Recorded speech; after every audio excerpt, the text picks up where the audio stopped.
Su investigación está dirigida a aplicaciones y para dirigir las decisiones y facilitar las operaciones de Internet en el día a día. Actualmente trabaja en la automatización y monitoreo de la red global de NTT Data.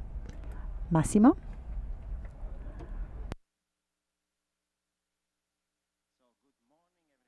Buenos días a todos. Aquí estamos en otra sesión del grupo de mediciones de Internet, el grupo de trabajo. La presentación va a ser en inglés. Afuera tienen dispositivos para la traducción simultánea si la necesitan. Podemos comenzar entonces. Tenemos una agenda bastante rica. Nosotros somos los copresidentes. El objetivo de este grupo de trabajo es establecer el vínculo entre investigadores y operadores de red, no solo de la academia, sino también de los que trabajan en Internet, y proporcionar el feedback para que puedan dirigirse y proporcionar esa información y ayudar al futuro de Internet. Este es un grupo de trabajo que es un esfuerzo conjunto de la CNIC con la CNOC. Esta es la agenda que tenemos para el día de hoy. La primera presentación estará a cargo de nuestro invitado especial Jeff Houston, que va a estar mostrando el desempeño del protocolo de Starlink y sus mediciones. Después Joaquín Feola Pereira, que hace ingeniería de tráfico en IXP y comprendiendo las elecciones que se hacen con AES. Después Vasilis Jostas, que va a estar hablando también sobre mediciones, inferencia y provisión de servicios a gran escala. Después Marcus Mayer, y va a estar hablando sobre el panorama de Persistent Routing Loops en IPv6. Así que vamos a comenzar y con nuestro invitado especial Jeff Houston. Él orquestó la construcción es el principal científico y está en el Hall of Fame y está haciendo investigación en infraestructura de Internet, en tecnologías de IP y las políticas de distribución de direcciones. Está conectado con nosotros. Para él es medianoche. Jeff, tienes la palabra virtual. Voy a compartir mis diapositivas y pido disculpas de que no hablo español ni que hablo portugués. En mi país aprendí francés y alemán en Australia, pero vamos a estar hablando sobre Starlink recientemente, y no solo porque Elon Musk está en los titulares más recientemente, sino porque es una de las aplicaciones más fascinantes de la tecnología en los últimos años, que ha revolucionado. Uy, se cortó el sonido. Se cortó el sonido. No hay audio.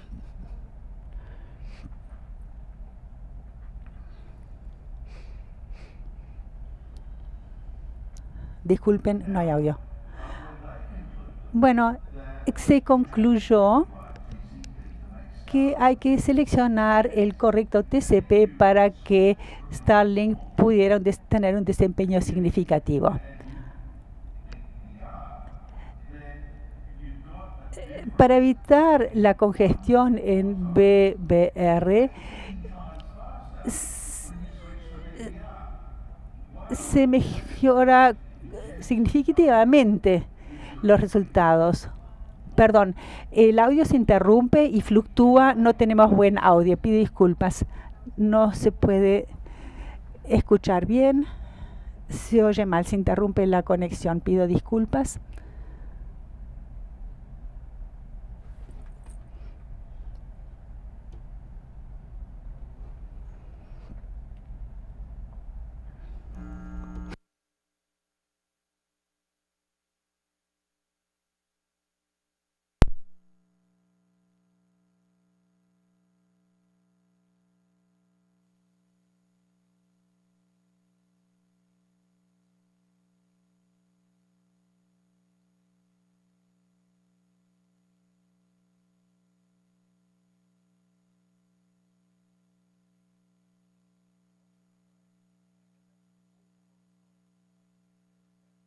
round trip times are up around 2/3 of a second, and Cuando uno trae el satélite mucho más cerca de la Tierra, y cerca son como 550 kilómetros de altura, eso es bastante cerca, entonces están desplazándose bastante rápidamente, pero igual uno puede hacer que la señal también se desplace rápidamente. Esta órbita baja de 500 kilómetros, de hecho, es suficientemente bajo que está protegida por la capa magnética de la Tierra contra la radiación solar. Así que puede funcionar con electrónica bastante sencilla y no tienen que protegerlos tanto. A esa altura, la señal de ida y vuelta está a 500 kilómetros y es de 3,7 milisegundos cuando está justo encima de ustedes. Y si está cerca del horizonte a 28 grados de elevación, lleva 7,5 milisegundos para ir y volver. Es bastante rápido, están próximos a la Tierra e incluso desde mi dispositivo móvil, que no tiene una antena, puedo emitir y recibir una señal y eso está bien, pero no es muy rápido, realmente no es muy rápido.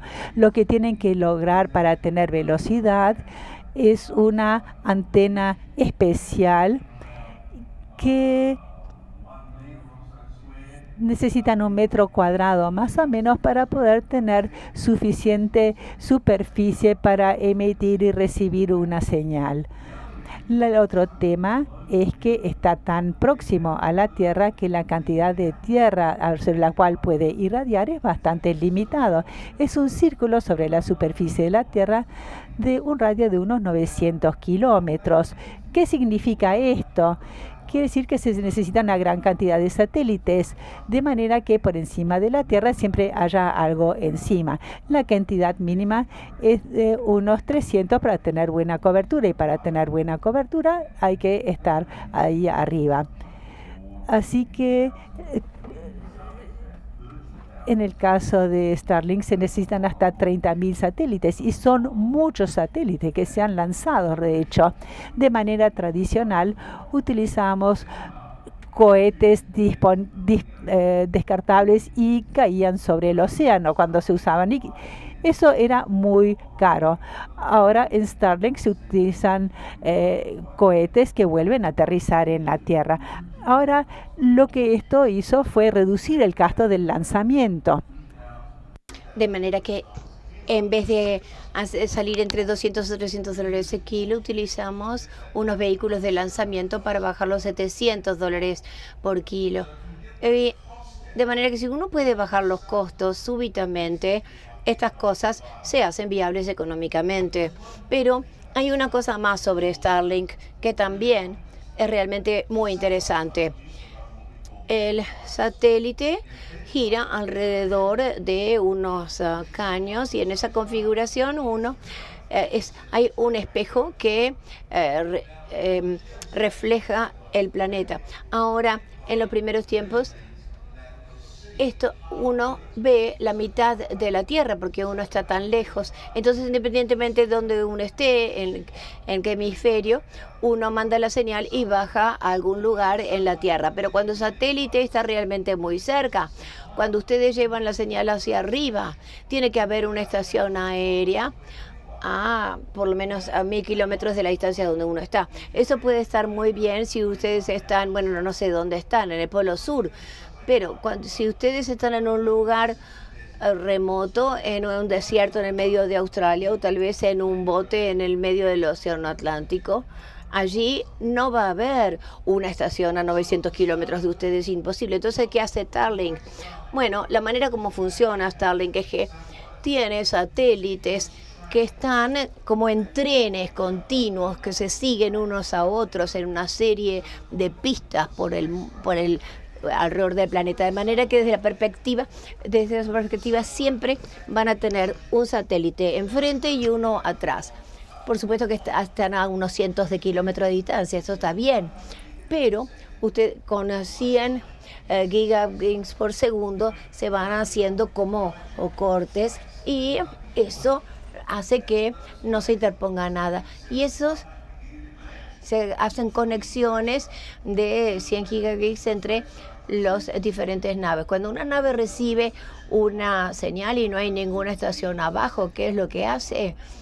La lleva, la manda hacia adelante o hacia atrás al próxima nave del tren, y lo hace a múltiples hops.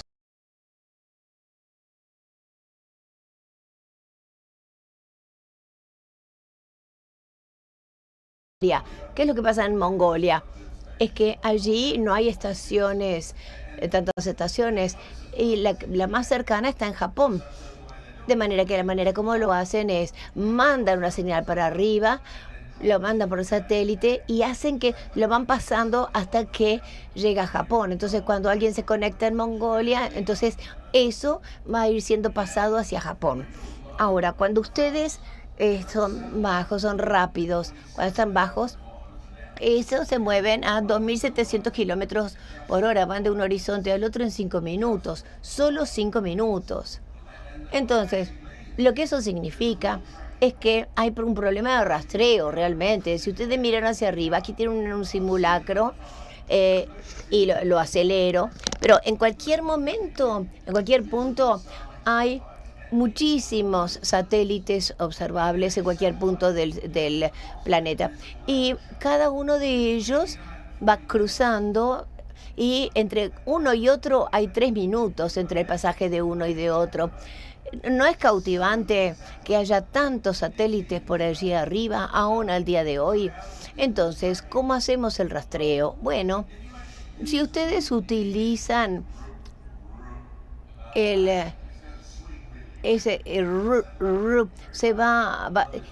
parece como que están haciendo ese ruido, yendo de un lado al otro. Se utiliza una vieja técnica en que se utiliza toda una grilla de antenas y alterando la fase de la antena original, se puede enfocar a la antena que está mirando el cielo sin mover físicamente la antena. La manera como lo hacen ahora es rastrear cada satélite durante exactamente 15 segundos, que son 11 grados de movimiento, y luego pasan al próximo.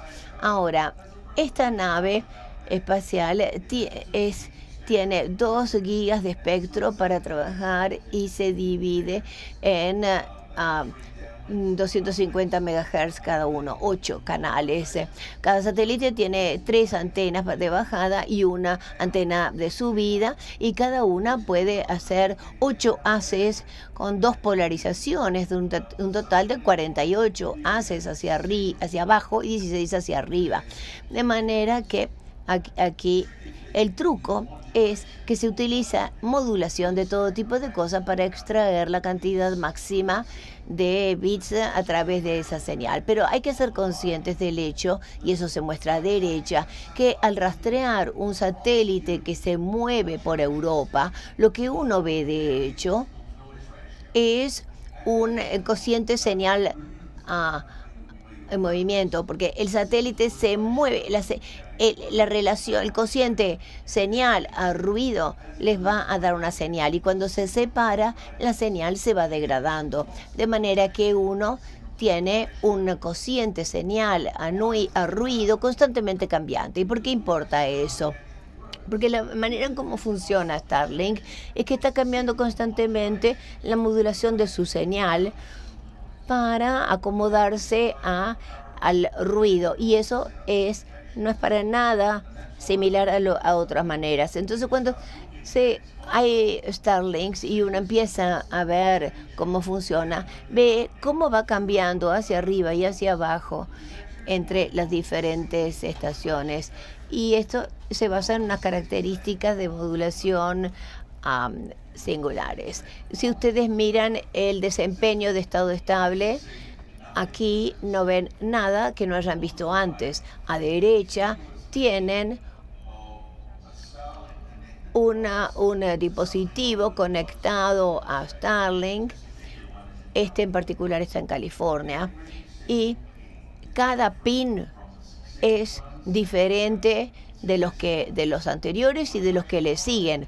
Lo que uno encuentra es una carrier que es sorprendentemente inestable, pero a la larga, y eso es el de acá, se ve cuando miden el desempeño de estos pins que se correlaciona con, no sé, 50 megabits, 100, 900 megabits. Entonces, es una señal sumamente cambiante que nunca se utilizaría para sistemas de comunicaciones. Y el servicio TCP correspondiente es difícil, le cuesta tratar de darse cuenta a qué velocidad tiene que ir, pero no es eso, es el problema de programación, porque como yo decía, tienen un nuevo satélite cada 15 segundos y cada vez que ustedes cambian de un satélite a otro, si miran con mucha atención, van a ver que la longitud mínima cambia cada 15, la latencia mínima cambia cada 15 segundos. Y si ustedes ven la pérdida de paquetes durante esos cambios, van a perder un paquete, tal vez 2, y alguna vez puede ser 3. Y allí se extiende masivamente la latencia simplemente en el momento de ese switch. Cualquier algoritmo que piense que la pérdida se debe a congestión, y mayoría de los algoritmos hacen exactamente esa suposición, vamos a pensar, bueno, cada 15 segundos que está yendo demasiado rápido, y ese es el desastre, porque cada traspaso tiene una pérdida, o puede tener una pérdida, y se extiende la latencia, y eso es cada 15 segundos. Entonces ese es el problema. Pasa exactamente lo mismo cada 30 segundos de esos pings continuos que muestran por esa característica. O sea que esto no quiere decir que haya congestión en los slots. Cuando la pérdida de los paquetes se da más frecuentemente en esos eventos de traspaso, se puede hacer muy confuso. Entonces, la latencia debería ser baja. Y lo interesante es que no lo es, porque la mayoría de los sistemas de Starlink es de alrededor de 20 milisegundos, o sea que es sumamente alta. Entonces, ¿por qué? Bueno, Starlink utiliza el control dinámico, control de la velocidad de los canales dinámico, que ajusta la modulación de la señal para que se coincida con el SNR actual. De manera que hay un ajuste continuo, que cambia continuamente las características de la señal del carrier para que se adecue al cociente señal-ruido. Y también eso incide extraordinariamente en el tipo de curva que uno puede tener de este servicio de Starlink. Y entonces, ¿y qué? Bueno, el asunto es que la mayoría, la variación de la latencia y la capacidad se da a una alta frecuencia, lo que quiere decir que el control de TCP va a tratar de optimizarse. Y entonces cada vez que recibe un paquete, manda otro paquete. Ahora Starlink no da a cada usuario una banda de frecuencia dedicada. El sistema utiliza multiplexing para dividir el canal en varios marcos, y cada marco contiene un encabezado que contiene la información, de manera que eso está cambiando continuamente, y eso cambia, varía la capacidad, varía y la latencia, y o sea, ese ruido de los satélites que van a generar los problemas. Entonces no es fácil hacer TCP de alta velocidad. Con cada traspaso puede haber pérdida y puede hacer un cambio en la latencia de base, y para empeorar las cosas, uno está haciendo un canal común.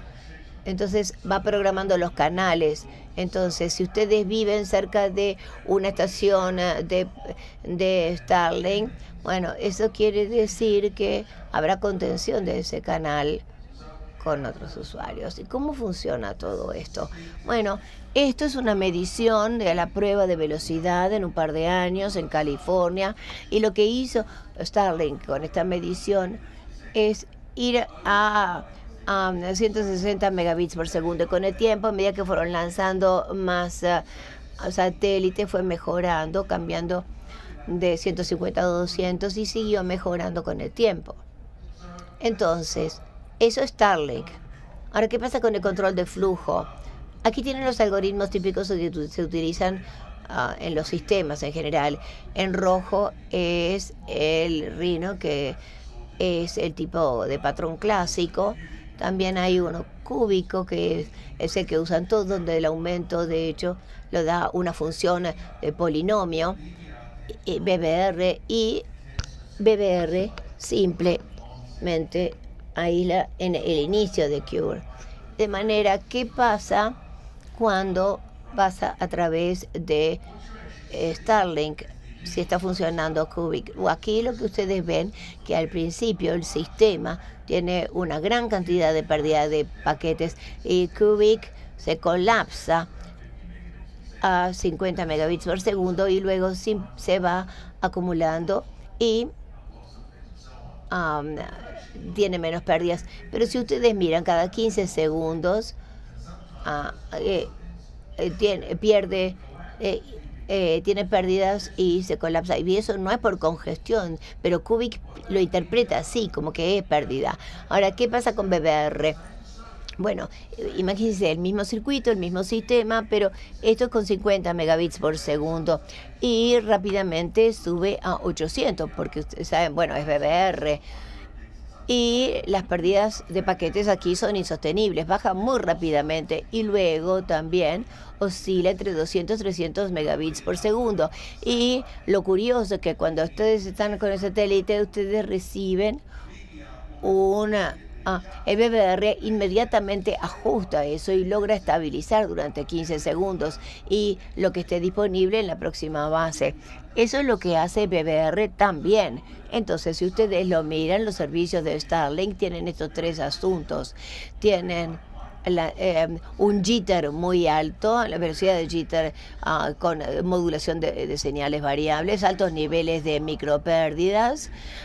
Entonces los algoritmos no funcionan bien porque no pueden evaluarlo bien, porque hay una sobrereacción. Ahora, si ustedes hacen conexiones de contenido, la voz, incluso Zoom con video streaming, donde la cantidad de contenido que ustedes están tratando de pasar está limitada por el contenido, funciona bastante bien. Entonces, si yo estuviera por Starlink, tal vez no se diera cuenta, pero si yo tuviera que bajar 10 gigabytes o 10 terabytes de datos, entonces se hace mucho más complicado porque los algoritmos de control de flujo colapsan y ustedes van a tener que usar BBR para recuperar el desempeño del sistema. Ahora, ¿por qué funciona BBR? Porque no es sensible a las pérdidas y eso es algo muy bueno. Y eso es lo que logra que funcione Starlink. Uno tiene que apartarse del control de congestión, de pérdida, y BBR se destaca en este punto. Otras consideraciones. El tema de hacer fila, el fair queuing. Hay que usar el acknowledgement selectivo, el SAC. Y el SN, las notificaciones de congestión específicas, creo que Starlink no lo hace, pero el concepto de incorporar esto y indicarle que está ocurriendo la congestión y no tanto la pérdida sería algo muy útil para Starlink, porque con SN, de hecho, uno puede ver que la ventana de congestión permanece abierta aún en estas condiciones. Así que Starlink, no importa qué es lo que está ocurriendo, uno tiene un desempeño bastante bueno de 40 mbits por segundo, incluso en tiempos pico. Y fuera de horas pico, cuando no hay nadie más y el vecino no está conectado, puede llegar hasta 200 a 300 megabits por segundo. O si ustedes utilizan una entrega customizada, BBR es excelente. BBR realmente vuela. Y se puede usar para mayoristas. Bueno, no creo que sea tan bueno para eso, pero para el acceso para minoristas de última milla, de 1 a 1, para eso realmente se destaca. Brilla Starlink. ¿Podemos lograr que sea más rápido? Sí, claro que podemos lograr que sea más rápido. Se puede aumentar la capacidad de transmisión de la antena porque más energía significa más control sobre la calidad de la señal.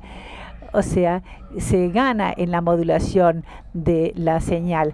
Eso también significa grandes ganancias con la antena y haces más estrechos. Puede bajar la altitud de la órbita a 340 kilómetros de 550. Tienen un ángulo más amplio del cielo y también utiliza más bandas Ka, B y E. Todo esto fueron descritas en octubre del 2024 en la aplicación de FCC y hay como 14.000 en el espacio.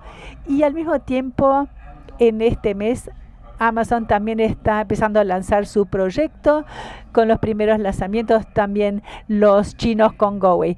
Esto significa que en vez de 30 o 40 satélites en el cielo, cuando uno levanta la vista, en un par de años vamos a estar viendo de 2 a 3.000. No importa dónde sea que ustedes se encuentren, ni quién sean ustedes parados sobre la superficie de la Tierra. Y es asombroso. Y si hay alguna pregunta, estoy a las órdenes y procuraré responderlas. Muchísimas gracias.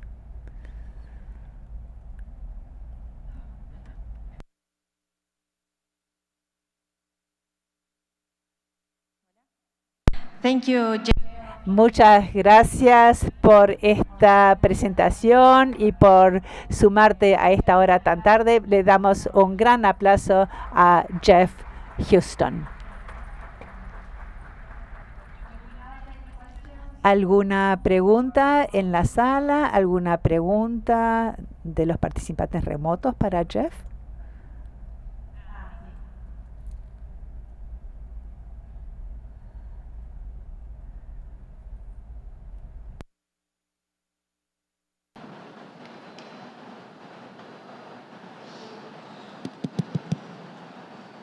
Yes, I don't. No tengo un dispositivo aquí, así que no sé cómo está conectado a la computadora. Pero si es una conexión de Ethernet, hay una señal donde pueden decir deje de emitir y vuelva a emitir. Este dispositivo puede enviar una señal de deje de emitir y entregarlo y luego vuelve a emitir la señal para tener menores pérdidas. ¿Puede darse eso? Ha habido diferentes métodos para tratar de adaptarlo a casos individuales. El tema es que Starlink generalmente está en el centro de una serie grande de conexiones. El servidor en un extremo es uno y la computadora en el otro extremo. No necesariamente saben que están conectados por Starlink. En APNIC se puede producir un embotellamiento con la señal. Ese embotellamiento no solamente se transmite a alguien que hace un puente o es reenviado a su hogar. No se puede hacer eso. Y lo otro es que en Internet no se puede hacer jamming de 7.500 veces por segunda. No, eso no funciona.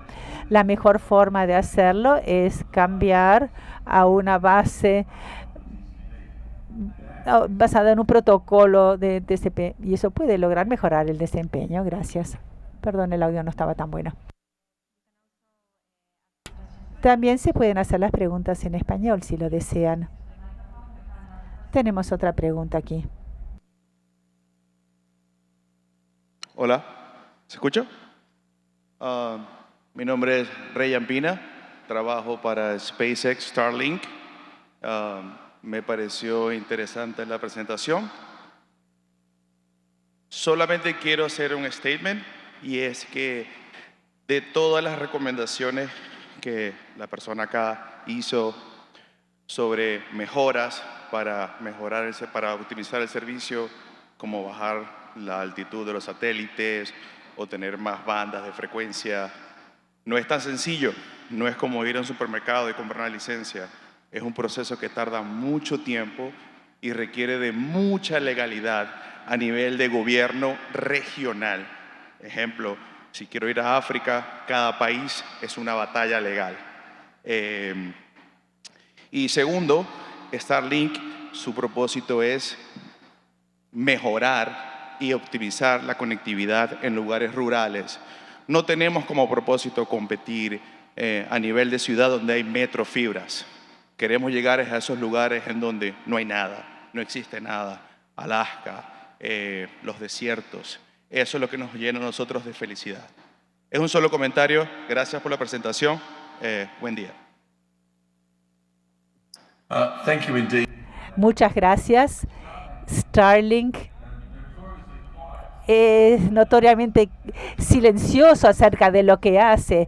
Nosotros los investigadores tratamos de entender qué está haciendo Starlink, pero observar y medir lo que hacemos de circo de Starlink y hacer un seguimiento de lo que hace Starlink, por ejemplo, lo que le plantea a los organismos reguladores en los Estados Unidos. Sí, estoy totalmente de acuerdo. Starlink trabaja mejor en zonas remotas, en zonas rurales. Nuestro espectro no es para las áreas populosas, pero sin duda alguna es un desafío de la ingeniería que no tiene paralelo. O sea, emitir esto desde el cielo es algo que jamás nos hubiéramos imaginado hace un par de años. Esto realmente es totalmente innovador. No solo funciona, que funciona maravillosamente. Así que muchísimas gracias. ¿Tenemos otra pregunta, Jeff? Buenas tardes con todos. Mi nombre es Francisco Lara. Trabajo en .NET Ecuador. Justamente lo que acaban de indicar, nosotros utilizamos mucho la tecnología de Starlink, sobre todo en las Islas Galápagos, que están aisladas más de 1000 kilómetros del continente. Es muy útil, a pesar de que las zonas que son ciudades ya consideradas un poco grandes están al momento saturadas las celdas. La pregunta es, Jeff, si de las pruebas que han realizado hay un tamaño de paquete o trama que es con la que resulta más eficiente o se tiene un mejor performance del servicio. Gracias.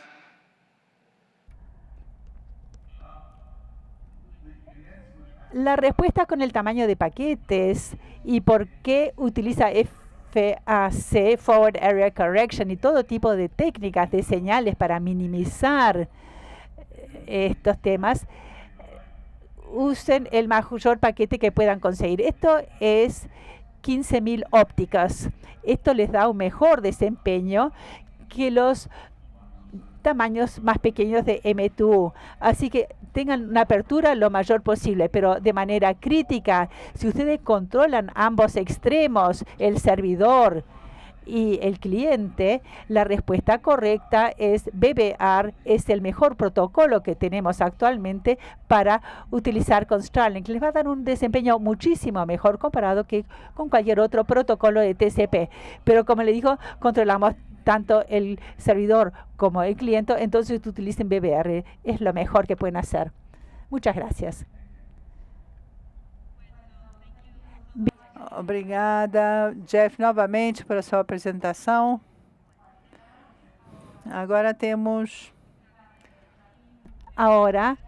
a Joaquín Pereira. Joaquín es ingeniero en computación con experiencia en mediciones de Internet. Se graduó de la Universidad Federal de Río Grande.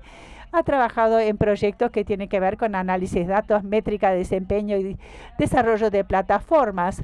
Actualmente trabaja en un proyecto apoyado por Internet Society, construyendo herramientas para potenciar el desempeño de ingeniería de tráfico. Valorarse en ingeniería de tráfico en la CXP y comprendiendo las opciones de AS. Bienvenido, Joaquín.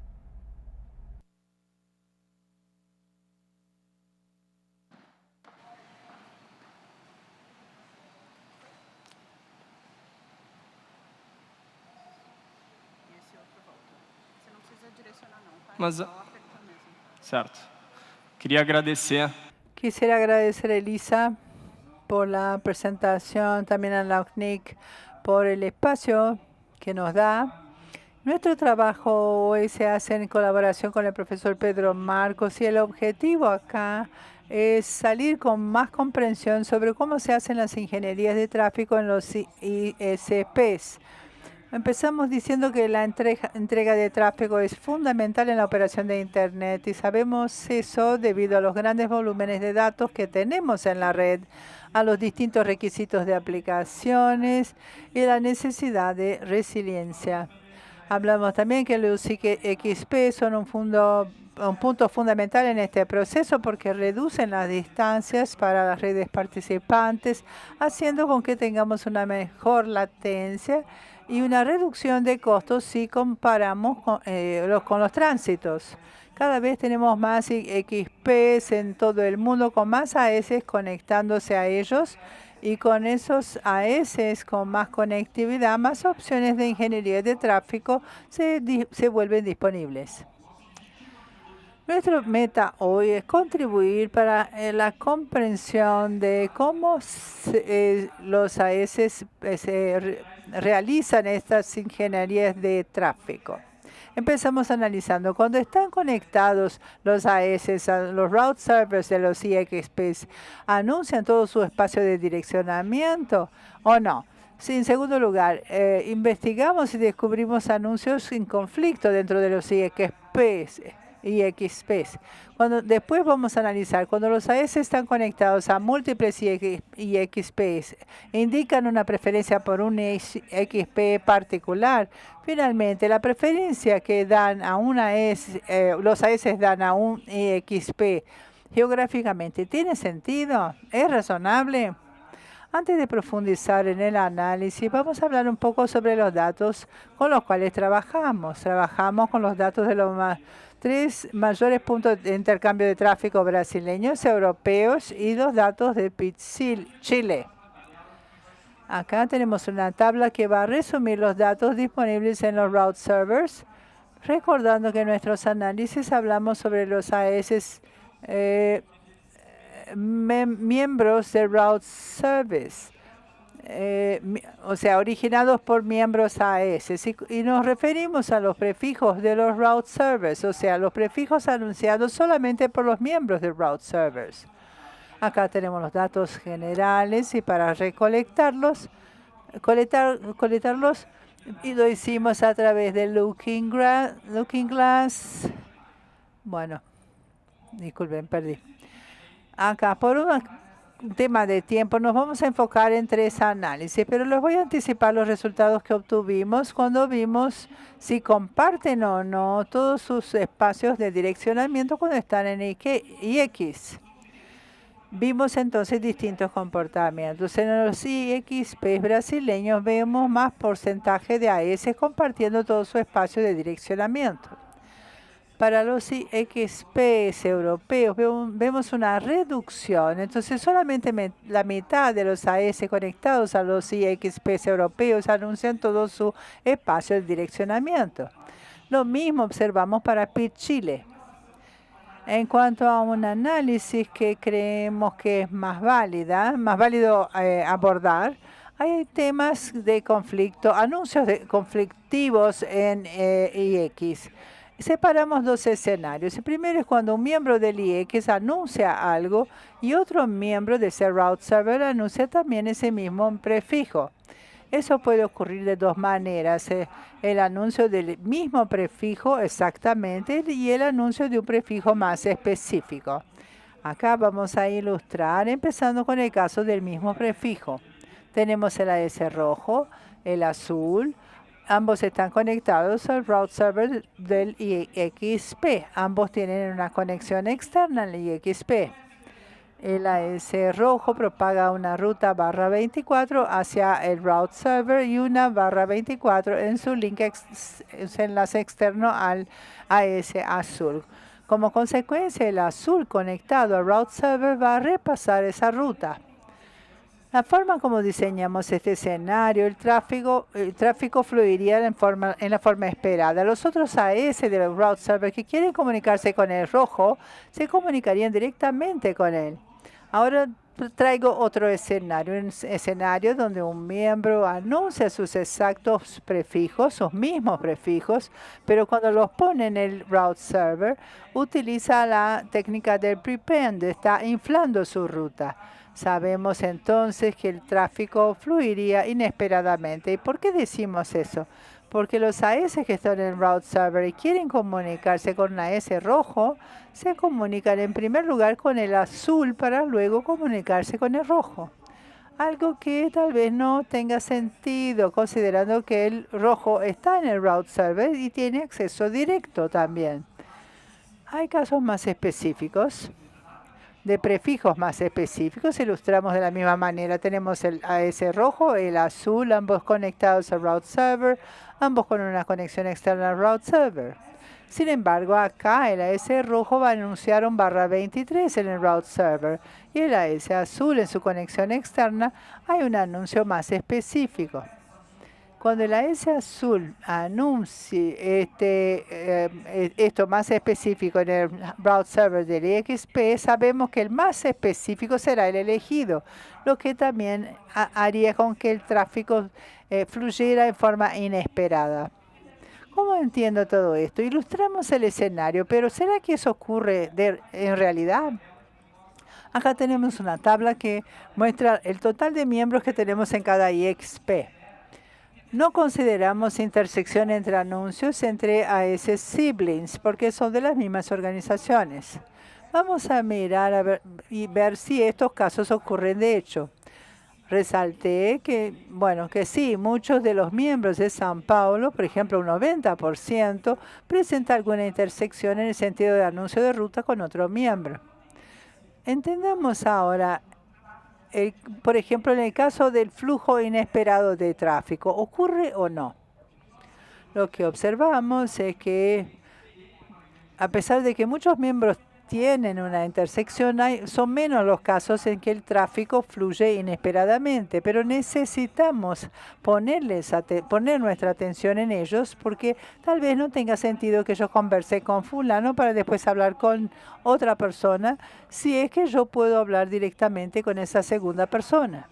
El segundo escenario que ilustramos tiene que ver con esta situación. Cuando una AS es miembro del route server, no anuncia parte de su direccionamiento, pero hay otro miembro que anuncia ese prefijo que el mismo dueño del recurso no lo anunció. Entonces, vamos a ilustrar el escenario. Tenemos el AS rojo, el AS azul, las mismas conexiones con el route server, conexiones externas al IX, y ahora el rojo tiene un /23. Parte del /23 va a anunciar en el route server y la otra parte estará anunciando a la AS azul. Cuando el azul pone esta ruta en el route server, sabemos que esto puede ocasionar un flujo del tráfico que llegue hacia ese rojo hacia un punto donde no espera, porque no se anunció ese espacio de direccionamiento. Entonces el tráfico llega, pero en forma inesperada. Vamos a ver si esto ocurre de hecho en los IXPs que estamos analizando. Tenemos un total de miembros de IXPs. Aquí resalto que esto ocurre, sí.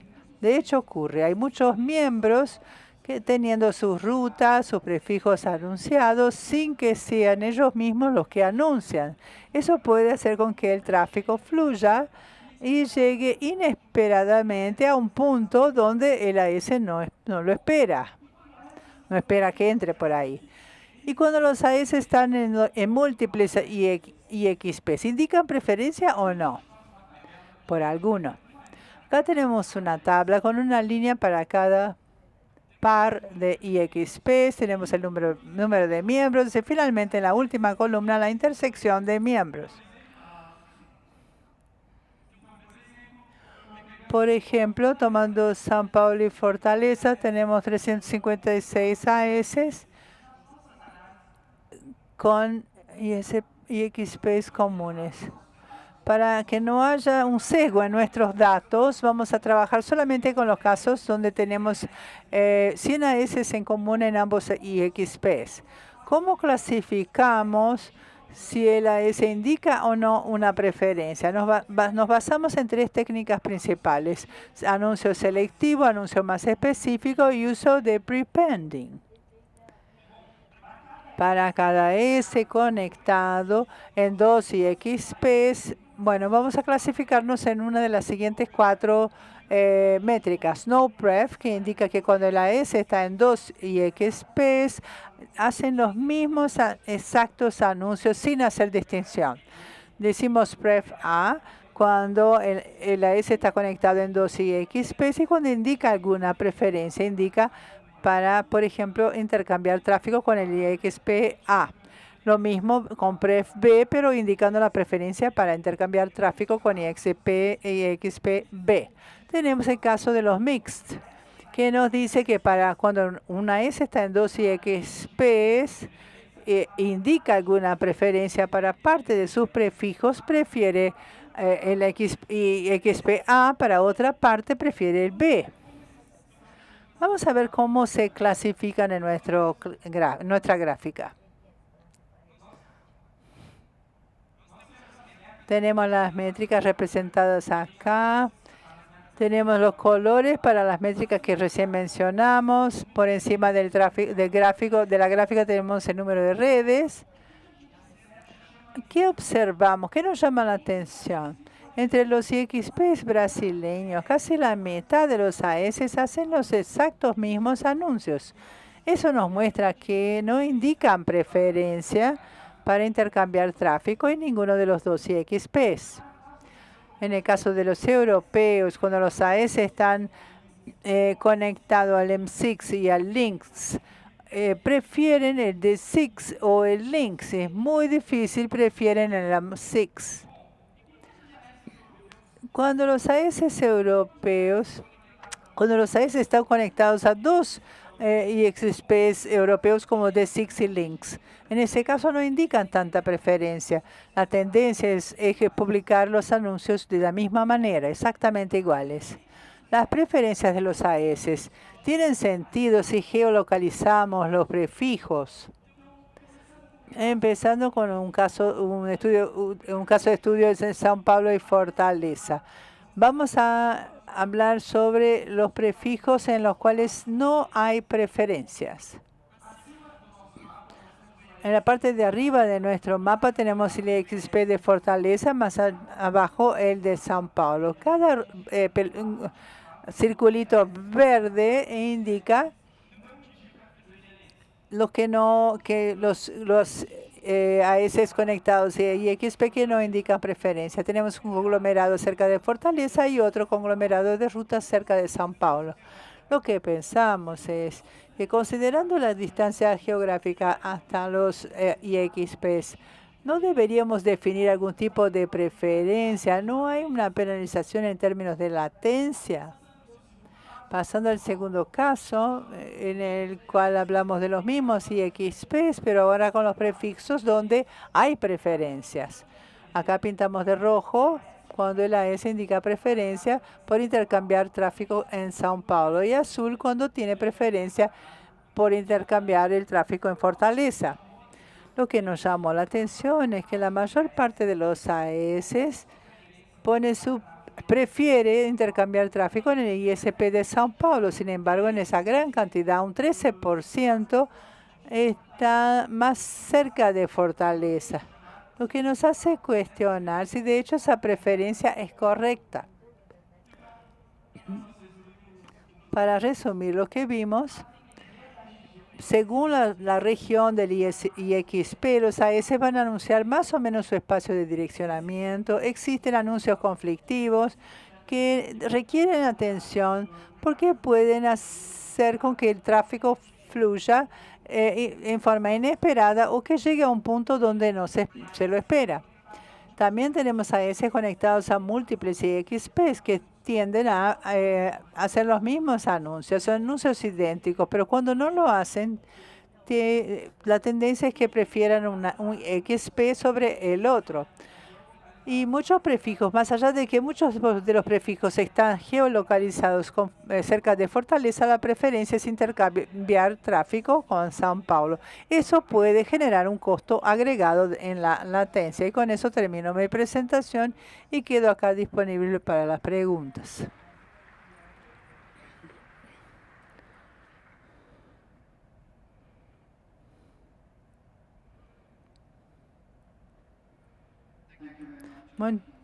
Muito obrigada.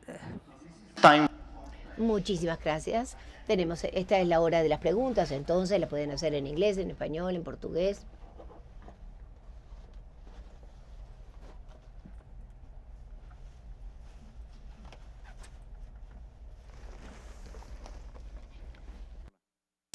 Hello. Solo un segundo. Sí. Please.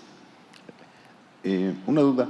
De los clústeres que identificaste que tienen preferencia para intercambiar en San Pablo y de los que tienen preferencia de intercambiar en Fortaleza, ¿sacaste alguna métrica del, no sé, el promedio de latencia que implica esa preferencia?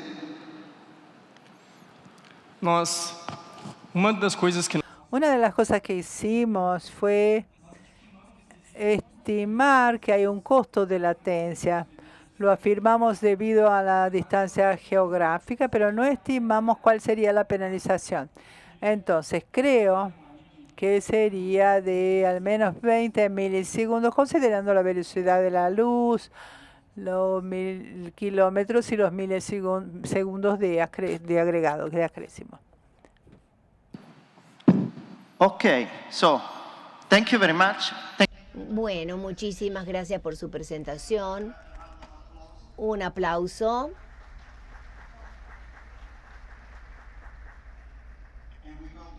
Y pasamos al próximo presentador, que es Vasilis. Ya está aquí.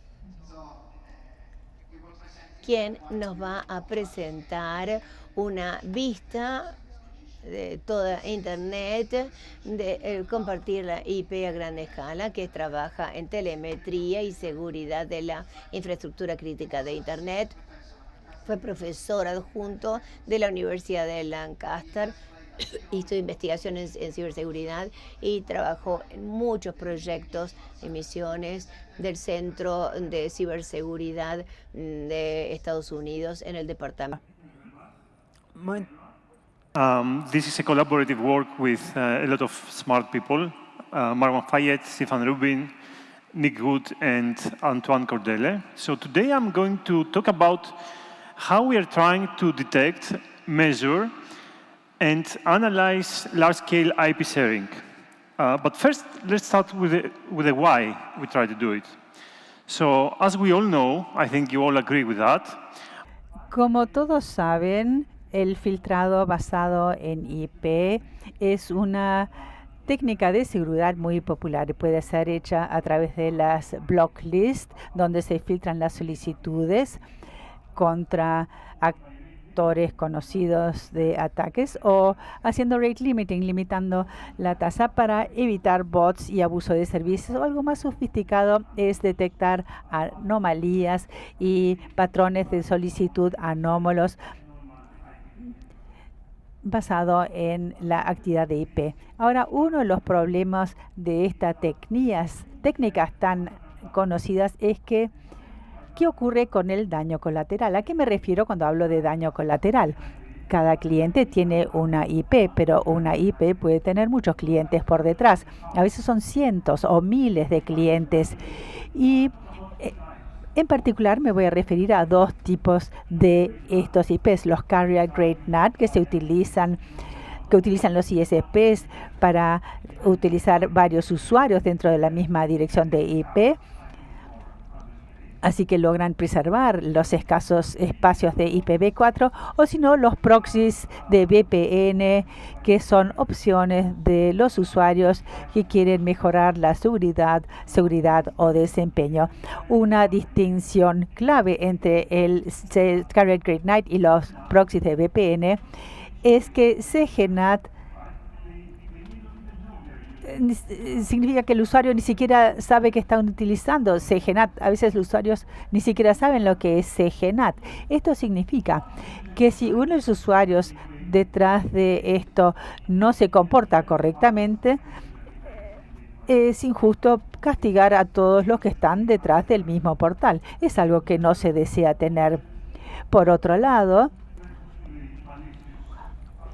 se ha observado con frecuencia un abuso malicioso de VPN a lo largo del tiempo. Vemos que muchos usuarios se sienten frustrados porque los bloquean y ni siquiera saben por qué ocurrió eso. En el pasado, los reguladores del Reino Unido que se ocupan de las comunicaciones destacaron que existe este problema de que tienen los usuarios de CGNAT. Los bloquean, si bien no han hecho nada, y los usuarios a veces le echan la culpa a los ISPs, los CGNATs, y a veces los de Cloudflare o Google, así que tuvimos que hacer algo al respecto.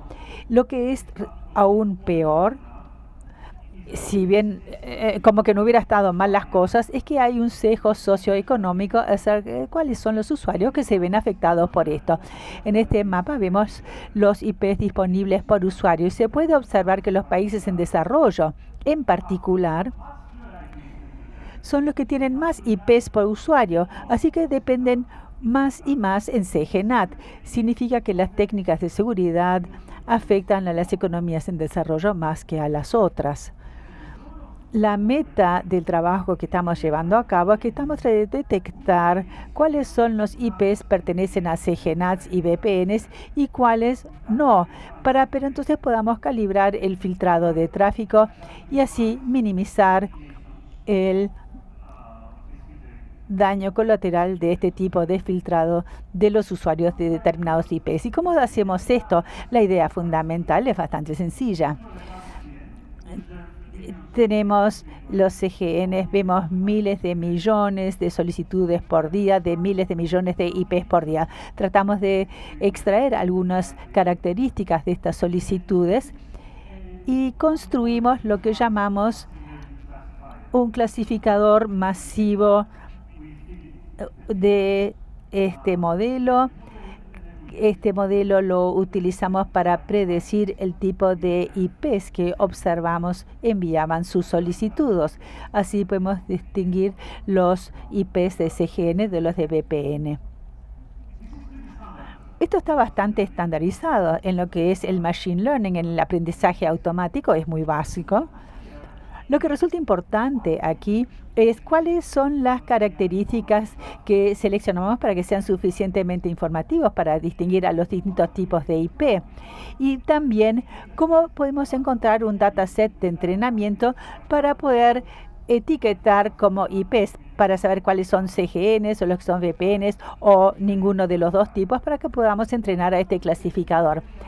Lamentablemente no existe ningún conjunto de datos sobre los IPs de CGN. Hay uno sobre VPNs y por supuesto no hay nada sobre los que no son ni uno ni otro. Así que tratamos de aplicar técnicas de combinación para medir estas cosas. En primer lugar, hicimos estas traceroutes distribuidas del Atlas de RAID. Tratamos de detectar si había direcciones de IP privadas o en el espacio de direcciones antes de pasar al espacio de direcciones públicas. Aquí hemos destacado estos, vamos del privado, luego al público, y esto indica que CGNAT sí está desplegado en estos casos. Otra forma de recopilar los IPs del CGNAT del conjunto de datos de entrenamiento está en el campo de descripción, que a veces indica el uso del IP. Aquí específicamente menciona que este recurso se utiliza para CGNAT. En otros casos hay indicaciones que están codificados en el registro de DNS-PTR. Aquí hacemos este escaneo, recopilamos estos registros y tratamos de extraer entonces estas pistas de esta manera. De esta manera entonces construimos conjuntos de datos bastante extensivos. Tenemos cientos de miles de IPs en muchos AS en distintas partes del mundo. Y reconozco que todas estas fuentes de información son imperfectas y la técnica actual tiene más sutilezas, pero tengo que saltearme algunos de los detalles. Vamos a publicar un informe detallado explicando exactamente cómo lo construimos y con gusto estoy a disposición si quieren hablar conmigo después. Pero una vez que recabamos estos IPs, la siguiente pregunta es cómo seleccionamos las características.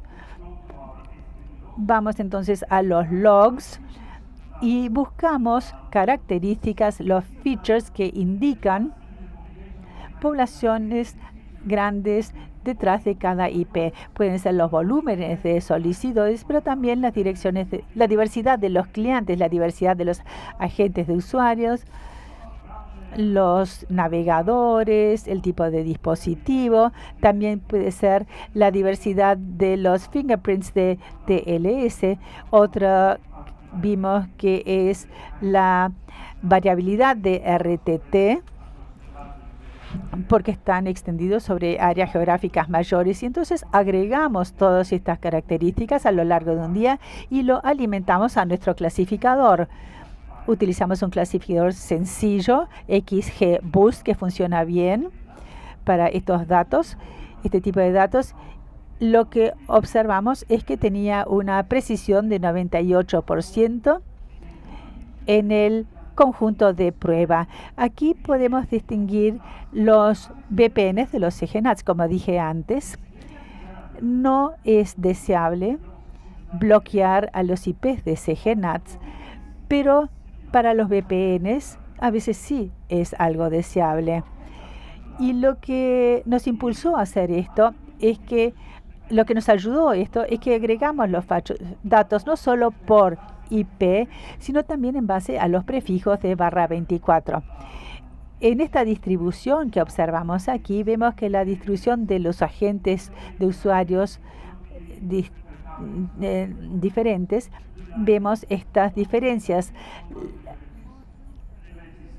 La línea azul son los que no son MIPs y bueno, ahí vemos la descripción de cada una de las líneas según el color. En la línea azul vemos que se destaca de las demás. Las distribuciones de IP nos permiten distinguir un tipo de IP de otros. Si vemos la parte de agentes, lo que se ve en rojo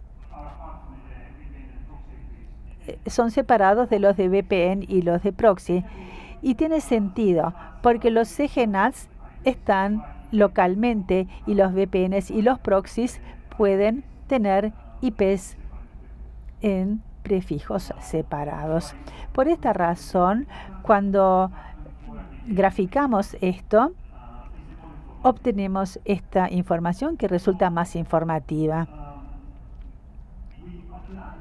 Aplicamos esta técnica con los datos de Cloudflare y tratamos de analizar el bloqueo realizado por nuestros clientes. Lo que observamos fue que los IPs de CGNAT generan 16 veces más solicitudes si se comparan con los que no son.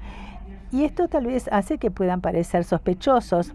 Y de hecho, cuando nosotros vemos con qué frecuencia esos IPs son como que afectados, esto ocurre 3 veces más frecuentemente que los otros IPs. Tenemos un puntaje que se llama el bot score, que nos permite determinar si es o no un bot. Y si bien tienen que no tengan un bot, son afectados con mayor frecuencia. La distribución global, de hecho, se observa. Los niveles más altos están en Brasil y en la India, pero si vemos la proporción de IP en el mapa mundial, vemos que hay muchos países en África sí se destacan y también en el sureste asiático. Para tener medidas de seguridad equitativas, tenemos que tener en cuenta todos estos puntos. Para concluir, parece ser posible detectar este tipo de IPs y es importante hacerlo para evitar daños colaterales del filtrado de IPs. La diversidad de las características también es importante, no solo el volumen, así como la agregación por IP y también en base al prefijo /24. Quisiera llamarles la atención a una propuesta, un borrador de propuesta de la IETF sobre la extensión de los prefijos. Esta propuesta plantea algunos tags que permite que los ISPs puedan autopublicar cuáles IPs son CGNAT y luego eso nos permitirá a nosotros como proveedores de contenido, por ejemplo, que tratemos estos IPs con más cautela y no bloquearlos con tanta frecuencia. Y finalmente, quiero preguntarles a ustedes si son un ISP y si usan CGNAT. Entonces, que por favor compartan esta información con nosotros para que podamos mejorar nuestro entrenamiento y nuestro filtrado para beneficio de nuestros usuarios y de los usuarios de ISP. Muchísimas gracias y estoy a disposición por si tienen alguna pregunta. Muchas gracias, Vasilis. ¿Tenemos alguna pregunta para Vasilis? No tenemos preguntas. Bueno, tengo yo una pregunta. Tal vez haya IPs de CGNAT. Indeed, there are CGNAT deployments that don't have many subscribers, and our classifier may miss. I think the important bit here is to detect the CGNATs with a lot of subscribers, because these are the ones that are affected by the wrong filtering and blocking. And that's why we call them large-scale IP sharing and not just CGNAT. Great, thank you. Thank you very much. Thanks again. So our next presenter is Markus Meyer. Markus is a PhD student at the University of Vienna. Es Markus, que es Markus Meyer, que es de la Universidad de Viena y que va a hablar de él hace mediciones a la gran escala para investigar anomalías y trabaja con los loops de ruteo. Nos va a dar una reseña general de los loops de ruteo persistentes en Internet, en IPv6 y IPv4. Hola, soy Marcos y les voy a dar entonces una reseña breve de los loops de ruteo persistentes. Y en primer lugar, ¿por qué hablar de los loops de ruteo? Bueno, en primer lugar, Florian ha hecho, con un colega Florian, encontramos que estos habitualmente son el resultado de valores muy bajos o que los caminos son demasiado largos para que lleguen al destino, los paquetes lleguen al destino. Ahora, en las mediciones, nosotros habitualmente trabajamos con un valor mayor de 255, entonces deberíamos alcanzar cada uno de los blancos en la Internet. O sea que eso es un indicador alto para los loops de ruteo. ¿Qué son los loops de ruteo o de enrutamiento? Vamos a ver esta terminología. Tenemos el que envía el paquete, el remitente, que quiere mandar este paquete a 2001, DB8, etcétera, etcétera. En este caso, este es el router A, que tiene el prefijo que es un /48 y se lo envía a el router B, pero el router B solamente tiene una ruta más específica, un /64 para otro prefijo que no contiene una IP meta, y entonces lo vuelve a mandar y el router A y el B van jugando el ping-pong hasta que se cae. Esto entonces es un pequeño ejemplo de trabajo de lo que es un loop de ruteo. Otra terminología que tengo que presentar, si miran esto, esta pequeña infraestructura aquí queremos mandar un paquete a la network, a la red S, pero tenemos un problema entre el B y el C, que allí se da un loop. Quiere decir que la red S está como ensombrecida por otra red, una red, y se queda atrapado en ese loop, en el camino. Por otro lado, tenemos una red I que está en peligro. Y si bien parece como que pudiera llegar el paquete sin peligro, por lo menos hay un router que es parte del camino de ese loop de ruteo. Entonces, el router se puede ver sobrepasado durante un ataque y de esa manera sí pone en peligro a todo el prefijo. Y es por eso que lo llamamos un prefijo en peligro. Vayamos ahora entonces a ver cómo diseñamos la medición. Bueno, en primer lugar tomamos los datos de BGP, de CAIDA, en prefijo de ASN, y por cada barra 24 y para cada barra 48 de IPv6 hacemos lo mismo para las direcciones IP aleatorias y para prefijo IPv6. Después de filtrar todos esos destinos, para cada vía tratamos de verificar si no hay si podemos detectar algún loop.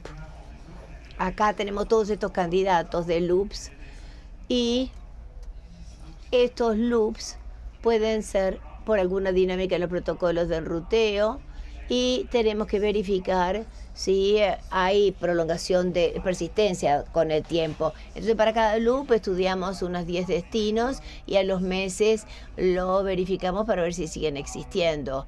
También lo hacemos desde dos diferentes lugares para ver si es un fenómeno local o más generalizado. Y finalmente verificamos cada prefijo programado haciendo un escaneo de 50 direcciones IP en cada prefijo para ver si todo el prefijo está ensombrecido. Y en total se estudiaron datos de 3 terabytes y 26 días de envíos de paquetes. Veamos ahora entonces los resultados. En primer lugar, queremos comparar nuestro estudio con el estudio que se hizo en el 2005 de GIA. Este fue el último estudio que se había hecho antes del nuestro, o sea que había una gran laguna de conocimiento, y allí en los prefijos de destino eran alrededor de 5,5 millones, en IPv y en IPv4 y si estudiamos 12 millones y en IPv6 5,5 millones. Aquí ven ustedes la cantidad de candidatos, y en ERIS en el 2022 se vio que de los candidatos, de los 35.000 prácticamente, los persistentes eran 23.000, mientras que en ERIS de los 161.000 candidatos, 30.000 eran persistentes de todas esas rutas. Entonces, ahí ven ustedes que con solamente 23.000 loops, 109.000 prefijos en IPv4 no se pueden alcanzar, no pueden llegar. Y podría haber alrededor de 860.000 que estén en peligro. Y en IPv6 es mucho mayor. Encontramos 121.000 prefijos que no podían alcanzarse a destino porque tenían un loop de ruteo.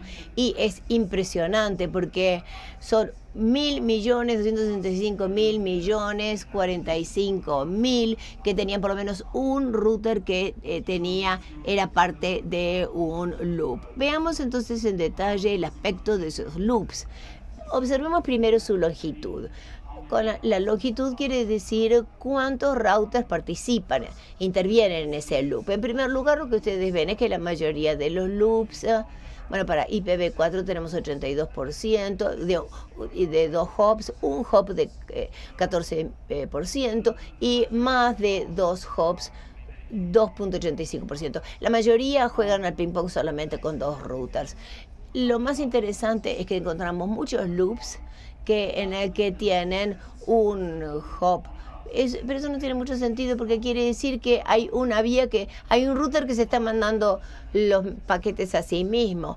Y eso sería un 6,15%. No estamos muy seguros de por qué pasa eso. Hay algunos trabajos que hablan que se está escondiendo el tráfico por detrás y que entonces puede parecer como que se lo está mandando a sí mismo.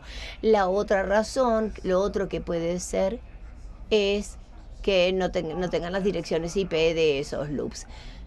Y con 2 hops, 91%. Esos son la mayoría de los loops. Y la mayoría son realmente cortos. Persistencia en la ubicación. Bueno, esto lo estudiamos en Viena, en Sydney, en Virginia y en otros lugares. Estudiamos con IPv4 y IPv6 y ven ustedes que en Sydney, bueno, ven ustedes 100% en Viena, 80% en Sydney, 87% en Virginia. O sea, si ustedes miran todos los loops, en todos lados, alrededor de un 77, entre 75% en IPv4 y 77%, o sea que no es un fenómeno local. Pasa en Austria y pasa en otras partes del mundo. Y finalmente, veamos la persistencia sobre el prefijo. ¿Todo el prefijo está a la sombra o solamente una dirección que sondeamos? Es que simplemente tuvimos mala suerte. Bueno, en IPv4, en verde, ven ustedes esta barra grande, alrededor de 50, que eso quiere decir que o 0 o 50 respuestas del prefijo llegaron. O sea, es decir, que quiere decir que hay una única dirección que está en las sombras o todo el prefijo. Y tenemos, en la mayoría de los casos, vemos que los datos estaban 50, o sea que eso es un fuerte indicador de que es todo el prefijo el que está a la sombra. Y finalmente, atribuciones de AS. Bueno, vimos cuántos AS están involucrados en un loop y como ustedes pueden ver, el 92% de todos en el estudio de SHIA. También miramos en IPv4 y en IPv6. Y si el router anterior, del loop, vemos si está dentro del mismo AS o si está en uno diferente. Y allí tienen ustedes los diferentes porcentajes en que estaba en el mismo, o en el anterior o en otro. Y eso nos lleva a el último detalle aquí. ¿Cuán peligrosos son los loops para los AS que no están involucrados? Bueno, en esta tabla, en cada una de las filas, ustedes pueden ver el AS que controla la red a la sombra y los que están involucrados y no involucrados en el loop. Y ustedes pueden ver el AS que opera una red que está en peligro por un loop y ven si es parte del loop o no.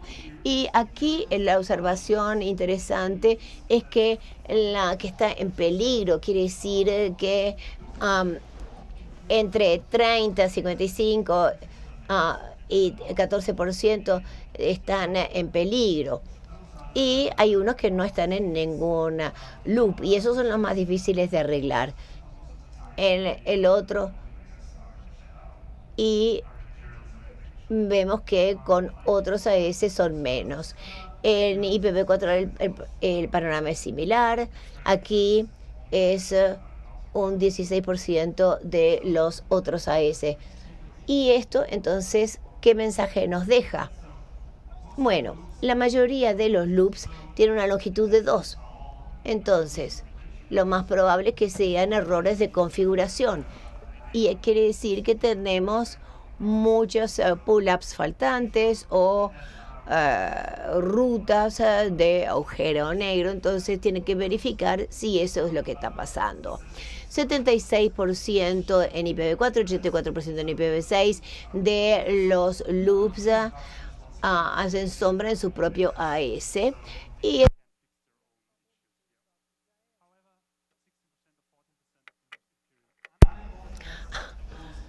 Y eso, como decía, estos son los importantes porque no pueden arreglarse ellos solos, sino que tienen que hablar con otros AS, que podría ser un poco más difícil. Entonces, con esto, le quiero agradecer por su atención y estoy listo para contestar. Muchísimas gracias, Marcus, por la presentación. Preguntas, otra vez, español, inglés, portugués.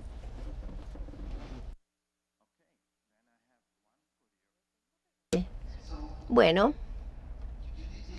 hiciste este análisis, pero ¿tienes algún dato relacionado con los loops de ruteo por región? Sí. Y también tengo una diapositiva de respaldo, pero a ver las diapositivas, lo pueden volver a poner. Bueno, mientras tanto quiero aprovechar a hablar. Como estamos en la región de Ripe, la mayoría de nuestros objetivos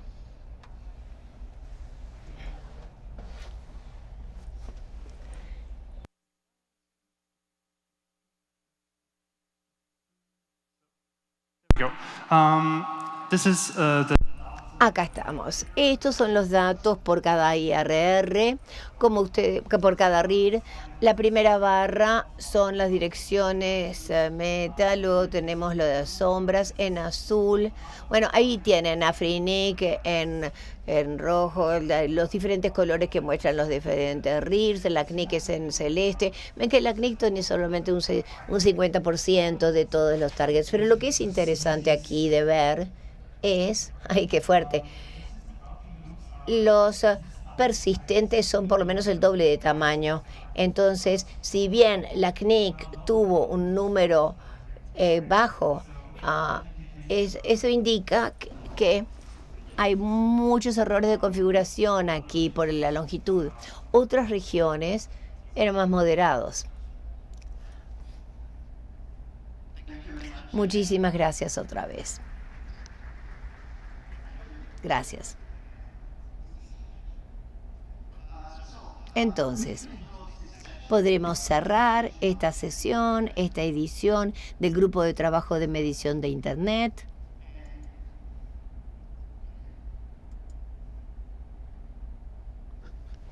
Bien, lo hacemos sin diapositivas entonces. Ah, aquí vino. Acá lo tenemos. Sí, perfecto.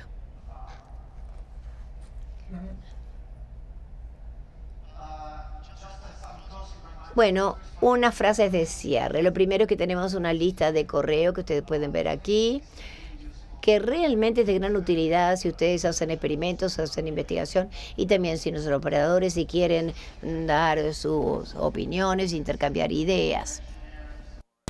O también puede servir si hacen cuestionarios, investigación, y también hay una lista de correo si ustedes quieren compartir resultados.